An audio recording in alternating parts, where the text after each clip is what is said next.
মাঝে মাঝে কাজের থেকে একটু সময় বের করতে পারলে আমাদের গন্তব্য হয় মধ্যমগ্রাম স্টার মলের ফুড কোর্ট। এর একটি কারণ, এখানে এক ছাদের নিচে আমরা বিভিন্ন ধরনের খাবার চেখে দেখতে পারি। এবার গিয়ে মাসালা কিচেন আউটলেট থেকে নিয়ে নিলাম চানা ভাটুরা। দাম পড়লো 160 টাকা। এতে এক বাটি চানার তরকারি, পেঁয়াজ ভিনিগারে ভেজানো, আচার আর গরমা গরম ধোয়া ওঠা একটা ভাটুরা ছিল। যদিও এটি মূলত পাঞ্জাব অঞ্চলের জনপ্রিয় খাদ্য, তবে আমাদের রসনাতেও এটি এখন বেশ গ্রহণযোগ্য। প্রথমে ভাটুরাটা ছিঁড়ে একটু মুখে দিলাম, বেশ মুচমুচে ডিপ ফ্রাইড, তাই একটা বেশ ফুলকো লুচির মতন লাগলো। এর সাথে অল্প করে চানার তরকারি দিয়ে খেলাম, হালকা ঝাল অল্প মিষ্টি, তাই বেশ একটা ব্যালেন্স রয়েছে খাবারে।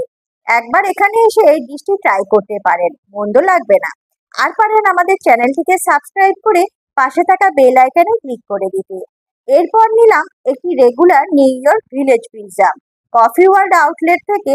এর দাম পড়লো 282 টাকা। জেনারেল লম্বার্ডি, যিনি ছিলেন একজন ইতালিয়ান ইমিগ্রেন্ট, তিনি আমেরিকান ম্যানহাটনের লিটল ইটালি নামে পরিচিত অঞ্চলে একটি দোকানে প্রথমে এই পিৎজা স্থানীয় শ্রমজীবী মানুষের কাছে বিক্রি করা শুরু করেন। এই পিৎজার বেসটি বেশ মোটা, উপরে প্রচুর পরিমাণে চিকেন কুচি, পিৎজা সস, সসেজ কুচি, অলিভ, পেঁয়াজ, ক্যাপসিকাম আর চিজ দেওয়া ছিল। সাথে ছিল চিলি ফ্লেক্স আর অরিগানোর পাউচ। আমরা চিলি ফ্লেক্স আর অরিগানো উপরে ছড়িয়ে নিয়ে পিৎজায় একটা কামড় বসালাম। বাহ, প্রতিটি জিনিসের স্বাদ মুখে গিয়ে মনকে খুশ করে দিচ্ছে। মাঝে মধ্যে এক আধ দিন খাওয়াই যেতে পারে এই নিউ ইয়র্ক ভিলেজ পিৎজা।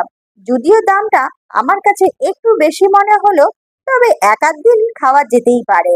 ভিডিওটা দেখার জন্য সকলকে ধন্যবাদ।